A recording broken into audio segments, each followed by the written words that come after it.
Bwana Yesu asifiwe.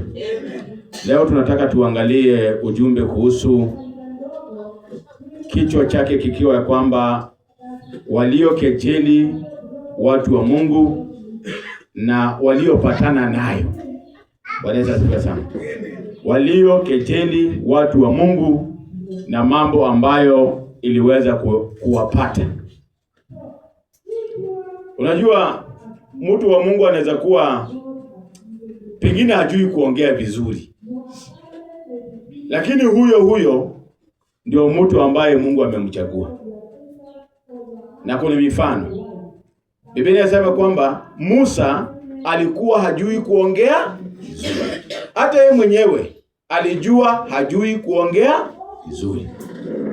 Musa akaambia Mungu, chagua mtu mwingine, maana mimi sijui kuongea vizuri. Lakini Mungu akamwambia, pana, ni wewe. Wewe ndio mimi nimeweza kukuchagua. Kwa hivyo wale watu ambao Mungu anawachagua ili wakaweza kufanya kazi, uende kwa macho yako wasikufurahishe. Lakini kumbuka ya kwamba watu hawa ni Mungu amewalete, kumaanisha wanafanya kazi ya Mungu. Na tunataka tuone watu kama hao katika hii maandiko na nini ambacho kiliweza kufanyika.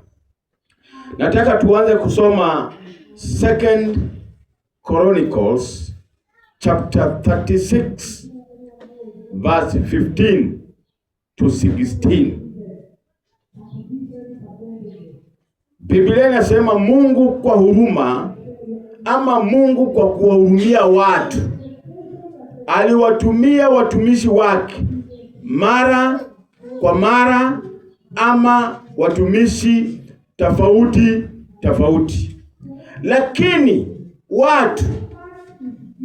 Lakini waliwadhihaki wajumbe wa Mungu na kuyadharau maneno yake na kuwachekelea manabii wake, hata ikazidi ghadhabu ya Bwana juu ya watu wake, hata kusiwe na uponyaji ama msamaha. Bwana Yesu asifiwe sana. Amen. Ati Mungu akawa anatuma watumishi tofauti. Kwa nini? Kwa sababu ya kuwahurumia watu. Lakini maandiko yanasema ya kwamba watu wakawa wanawachekelea watumishi wa Mungu, wakawa wanawadharau watumishi wa Mungu, wakawa hawataki hao watumishi wa Mungu, kiasi ya kwamba ghadhabu ya Mungu ikawaka, kukawa hakuna msamaha wala uponyaji, na wale watu wote ukiendelea kusoma hapo chini waliweza kumalizwa. Kwa sababu gani? Ni kwa sababu Biblia inasema ya kwamba Mungu aliangalia watu, akaona hao watu wanataka huruma, akawa anawatumia watu tofauti. Anatuma huyo leo, anatuma huyo kesho, anatuma huyo siku nyingine, lakini wote waliweza kudharauliwa, wote waliweza kukejeliwa, wote hakuna mtu ambaye alikuwa anataka kuwaona. Biblia inasema mpaka hasira ya Mungu ikawaka, kukawa hakuna uponyaji tena wala msamaha. Bwana Yesu asifiwe sana. Unajua ile kitu watu wengi huwa hatujui, hata leo hii Mungu ndiye amekuamrisha unisikize. Bwana Yesu asifiwe sana. Kwa sababu anasema mimi Mungu, hiyo ni Yeremia 3:15. Mimi Mungu nitawapa nyinyi watumishi. Mimi Mungu nitawapa nyinyi wachungaji. So mimi leo ndio Mungu amenileta hapa. Bwana Yesu asifiwe sana. Unisikize vile niko hivyo. Ndugu yangu, ni Mungu ameongea na wewe, akasema leo ende usikize Asunga. Mimi Asunga siwezi kuamurisha. Wewe mwenyewe huwezi jiamurisha. Ni Mungu anakuamurisha. Bwana Yesu asifiwe sana. Wewe mtu wa Mungu kutoka town mpaka hapo umepita watumishi wangapi? Ni Mungu amekutuma hapa. Wewe madam, ni Mungu alikwambia leo utasikiza na Asunga ni mimi. Bwana Yesu asifiwe sana. Kwa hiyo nataka kumshukuru Mungu kwa sababu amenituma mimi. Lakini kuna wale ambao bado Mungu ametuma huyu Asunga na bado anamkejeli, bado anamdharau, bado hawamtaki. Utafanya hasira ya Mungu iwake zaidi. Unajua huwezi jichagulia mchungaji. Bwana Yesu asifiwe sana. Huwezi. Angalia kwa maandiko vizuri. Huwezi jichagulia mchungaji. Ndio mchungaji wako nyumbani anaitwa nani? Isaac Kidheka. Ni Mungu amekulete kwako, ni Mungu amemulete, wewe una uwezo. Ndio maana kila siku unataka kumsikiza. Kwa sababu Mungu amekuamurisha ukaweze kumsikiza. Bwana Yesu asifiwe sana. Hii ni Biblia inasema Mungu akatuma watumishi tofauti. Lakini watu hawakusikiza wale watumishi, waliwadharau. Na unajua lazima kutakuwa na kitu kakufanya udharau huyo mtu. Mengine utaangalia sura useme hiyo sura Mungu angechagua kwa tu sura nyingine ya kutuma mtu. Sasa hii sura inametuma hapa. Hii ni gani na hii ni gani? Mengine naangalia masikio anasema ile masikio ya mchungaji inakaa kama chapo. Sasa Bwana Yesu asifiwe sana. Anaangalia meno. Yaani lazima kuna kitu atakuwa kinafanya aprovoke. Kitakuwa kinafanya na mdharau mtu wa Mungu. Mwingine anaangalia kitambi. Sema huyu jamaa hii kitambi yake ni vile anakula sadaka yetu sana.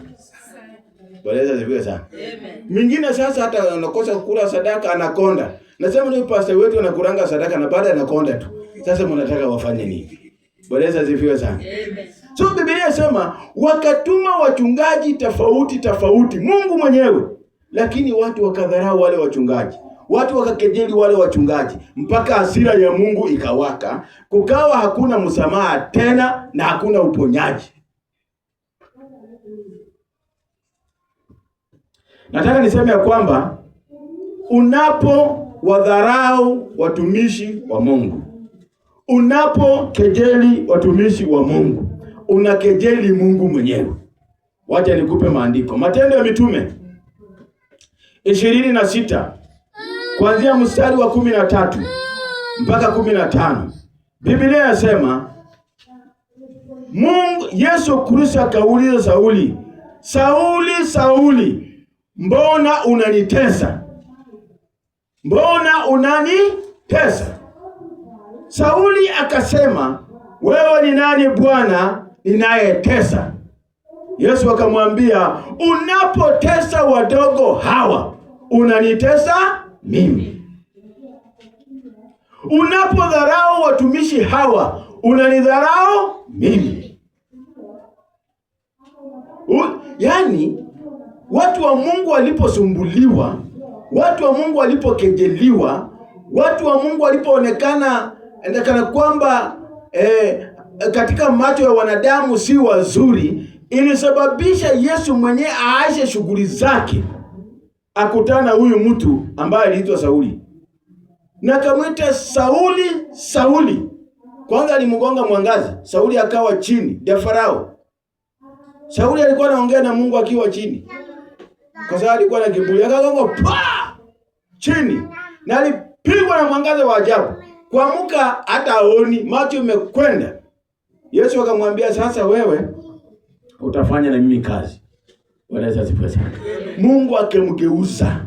Yesu akamgeuza yule mtu ambaye alikuwa anatesa wa Kristo na kuwafunga na kuwapiga na kuwaua na kuwadhulumu, akamgeuza akawa mtumishi. Ndiposa huyu mtumishi naye pia aliweza kupitia mambo mengi. Hayo tutazungumzia siku nyingine. 2 Kings chapter 2 verse 23 to 24.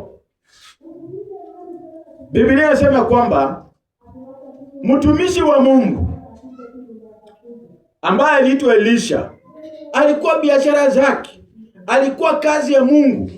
Anapita mahali vijana wako, mimi nataka kuamini ya kwamba walikuwa na mchezo wao. Pengine walikuwa wanacheza mpira, pengine walikuwa wanacheza mchezo mwingine, lakini nataka kuamini ilikuwa ni mpira. Mimi sasa, walipoona mtumishi wa Mungu, kwa sababu alikuwa na kipara,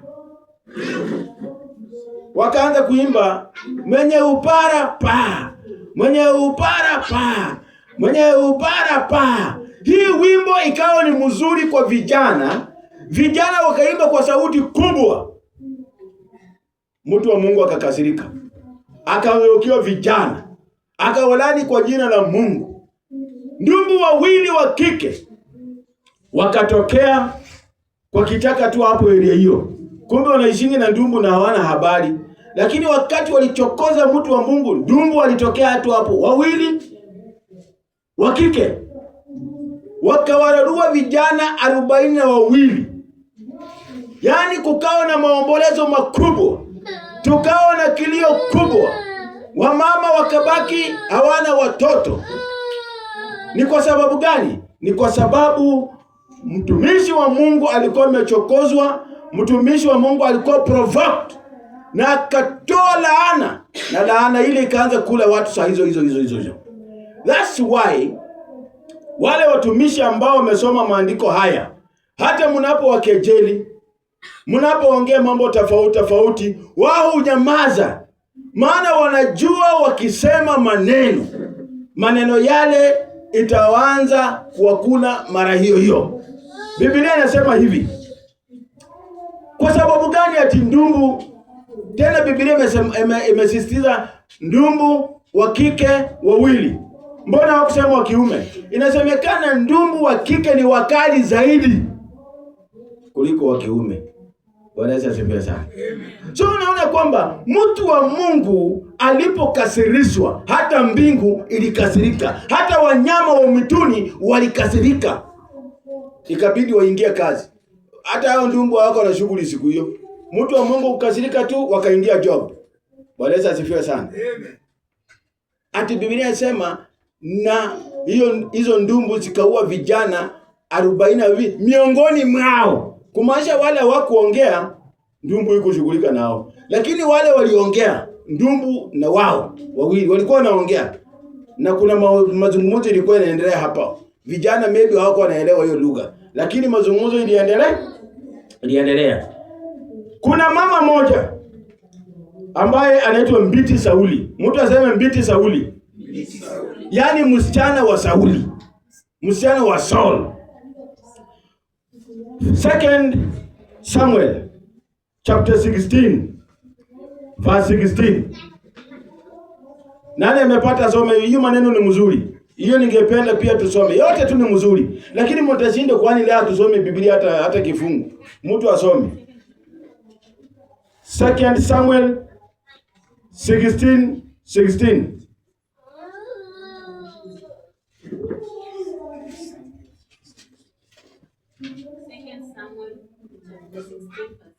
Ongeza volume. 2 Samuel chapter 16. Inasema ndipo Hushai Mwaniki rafiki wa Daudi akamwendea Absalomu na kumwambia. Kidogo, umeenda wapi? Hebu soma. Kidogo tu mahali umesoma. Hebu juu. 2 Samuel chapter 16. Basi 16 hiyo. Ni hapo? Kwani nilipotea? Hebu soma 23 inasema? Ilikuwa katika siku hizo shauri lilitolewa na Bwana Yesu asifiwe sana. Hebu nisaidie Biblia yako. Nitafute hiyo basi mimi mwenyewe. Hiyo leta hii ya nini? Hii ya simu kidogo tu. Sema yako. Hushai rafiki wa Daudi alipomjia. Hapana, sio maneno nataka. Sio hiyo. Mimi nataka maneno tofauti. Hebu nisaidie Biblia hii ya simu. Uko na ya simu? Basi nani yako na ya simu anisaidie simu? Ndio nipate haraka. Wewe nyinyi mnasoma wapi maandiko? 16. Sitaki mambo ya Hushai mimi. Mimi nataka mahali ambapo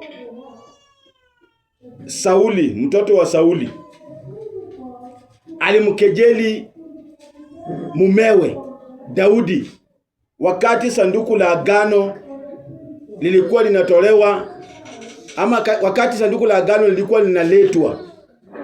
Saidia mimi kutafuta hapo. Ni second or ni first? Mtu anisaidie hapo. Hebu kwanza mimi nione first hapa. Hii inaonyesha ni vizuri watu wasomange zaidi.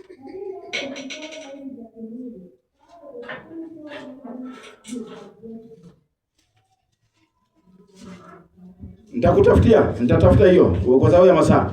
Biblia inasema kwamba mke wa Daudi akamkejeli mumewe, akamwambia, leo ilikufurahisha kurukaruka mbele ya wajakazi hawa, leo ilikufurahisha sana. Naye Daudi akasema kwamba nilikuwa namchezea Mungu ambaye alinyang'anya baba yako ufalme wewe, akanipa mimi. Ukisoma huko mwisho, Biblia inasema kwamba huyu ni mwanamke wa pekee katika maandiko ambaye hakuwahi pata watoto. Bwana Yesu asifiwe sana. Alichukulia bwanake ni mtu wa kawaida. Hakujua bwanake ni mtu ambaye ni Mungu alikuwa anamtumia. Akamwambia kwamba leo umerukaruka sana. Ati akamudharau ndani ya moyo wake. Kisha Daudi alipokuja nyumbani akamwambia maneno haya. Daudi akakasirika. Daudi kukasirika tu pap, tumbo yule mama ikafungwa. Na Daudi alikuwa ni mumewe, lakini bado alikuwa ni mtumishi wa Mungu. Bwana Yesu asifiwe sana. So, nataka niseme kwamba these people, hawa watumishi wa Mungu ni kama stima. Ni kama nini? Ni kama nini? Ni kama nini? Stima. Unajua stima ukiitumia vizuri itakusaidia. Lakini stima ukiiguza kwa njia ambayo si nzuri, itareact vibaya, itakufanya vibaya. Hivyo ndivyo hawa watu wa Mungu walivyo. Mungu alimhukumu Abimeleki kwa kuwa kaka zake 70 ili apate ufalme na kulipa uovu aliyotendea baba yake. Hii inaonyesha Mungu uwahukumu watoto wanaoletea wazazi wao maumivu ya moyo. Hiyo ni Waamuzi 9:52 mpaka 57. Ya kwamba Mungu huwahukumu watoto wanaoletea wazazi wao huzuni ya moyo. Bwana Yesu asifiwe sana. Amen. Alafu kuna mtu mwingine ambaye alimkejeli mtu wa Mungu. Nataka pia nimzungumzie. Biblia inasema kwamba yule mwizi alimtukana Yesu na kumkejeli. Hiyo alikuwa jioni yake. Alikuwa njia ya kuelekea jehanamu. Kwa kumkejeli tu Yesu. Kamwambia, wewe nasemekana ni mwana wa Mungu, umefanya mambo mengi. Ebu jiokoe na utuokoe na sisi. Biblia inasema na akamtukana Yesu, akamudharau Yesu. Jioni hiyo alikuwa jehanamu. Bwana Yesu asifiwe sana. Nataka nizungumzie mtu mwingine ambaye anaitwa Miriamu.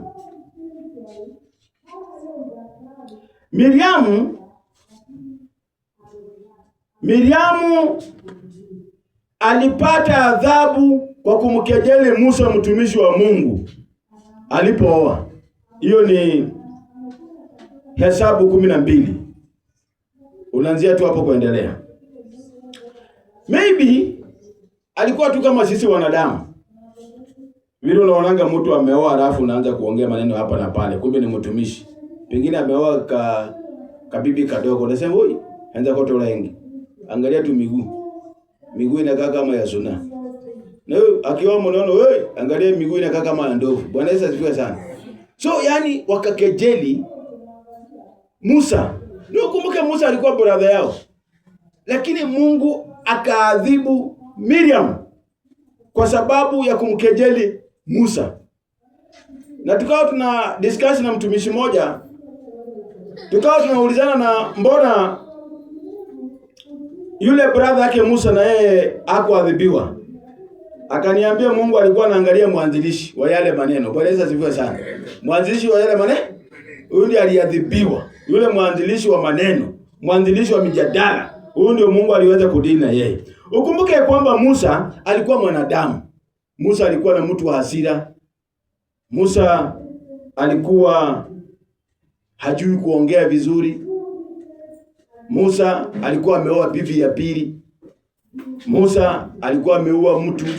Lakini mambo haya yote wanadamu walikuwa wanatumia kumkejeli, lakini Mungu alikuwa ameyafuta. Mungu alikuwa anaona tu mtumishi. Bwana Yesu asifiwe sana. Mungu alikuwa anaona mtumishi. So watu walipomkejeli huyu mtumishi wa Mungu, nilikuwa tu watu wa nyumba yake, Mungu alimalizana nao. Hata Kora kuna wakati pia aliweza kuinuka akamkejeli Musa, yeye na watu zaidi ya 250.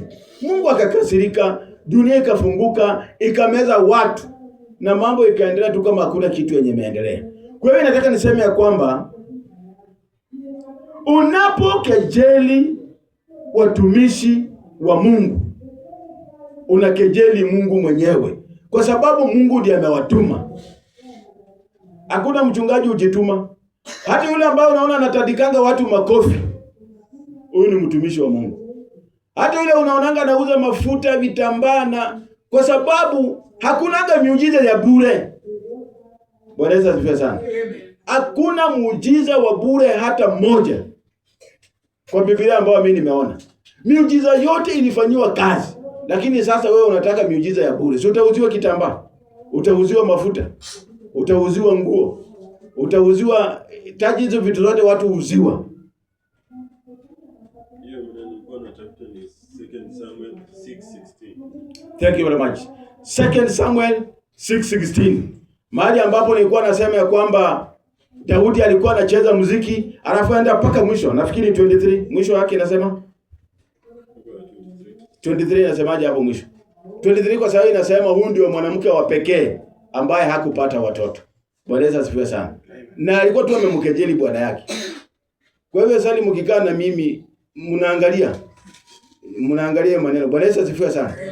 Kwa sababu naweza kukasirika tu peke yake na maneno inafanyika. Kukasirika tu. So mimi nikitaka ugali mnakimbiza, nikitaka maji ya kunywa nyinyi mbio.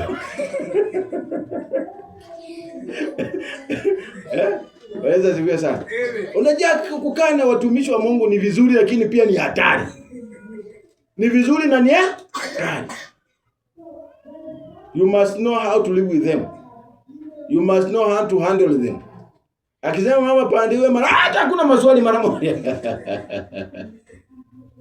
Okay.